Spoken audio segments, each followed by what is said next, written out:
Youth in the Muslim world, they are the majority of the population.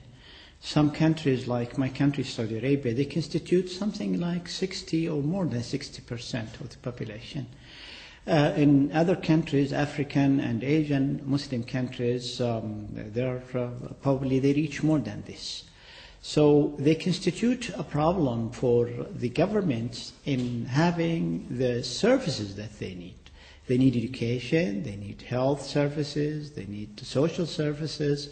So they became, in one aspect, a burden on the services in any local state.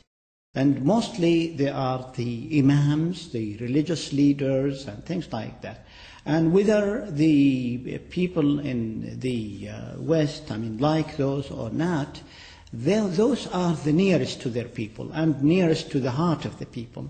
And even in the Muslim world, when we tried now to go with dialogue with the young people, we found that the most successful ones to do so are the Muslim scholars.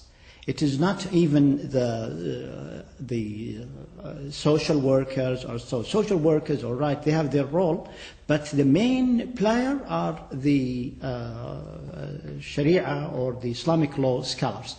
And like the imams, the professors in the universities or so.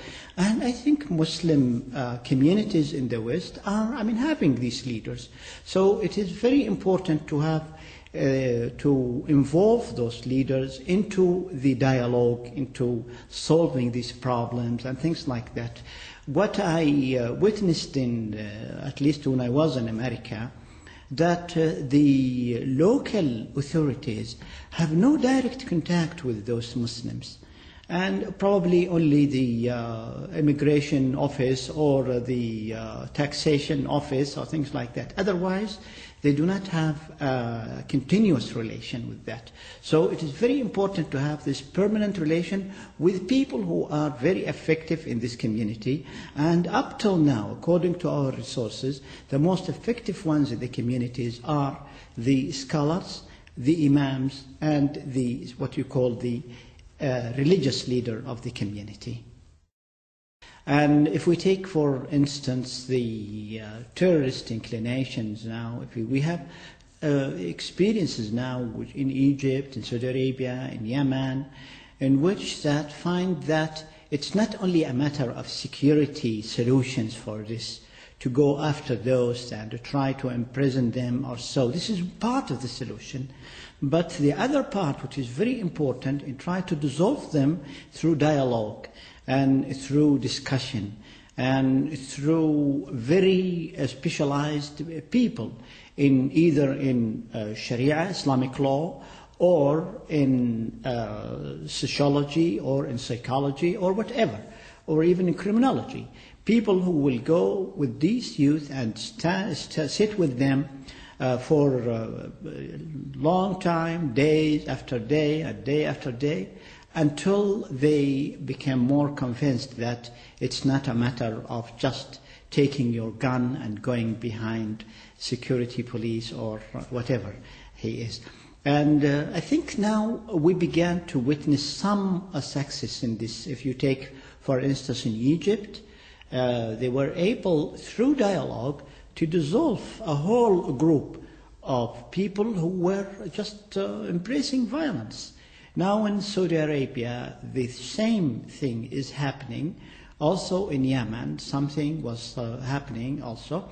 And we think that this is the wise and reasonable way to go through. You see, in every time we should expect some problems in this living together, or interaction. There should be misunderstandings. There should be, I would say, even misbehavior or misuse of these opportunities. But still, if you take the major population of the Muslim community, they are very, straight people, straightforward. They are very peaceful. Or the people who made these irregularities are a very small minority. They do not even probably reach something like 2% or less than that. whether in terrorist attacks or organized crime or whatever. So the majority of those Muslims in the West are people who are ready to integrate in the society, to be part of it.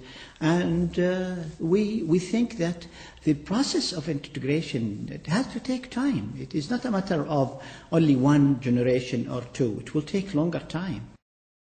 And as I mentioned yesterday on one of the debates, that the experience of Muslim minorities in an un-Muslim society is not a new thing. It has been there for hundreds of years in China, in India, in Africa, and other places.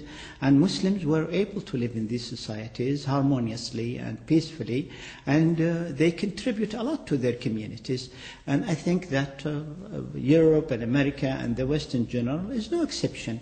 Muslims can contribute just as any other group, Hindus or Jews or whatever Christian group. They can contribute to their own country, and they can be very sincere and loving to that country as anyone else.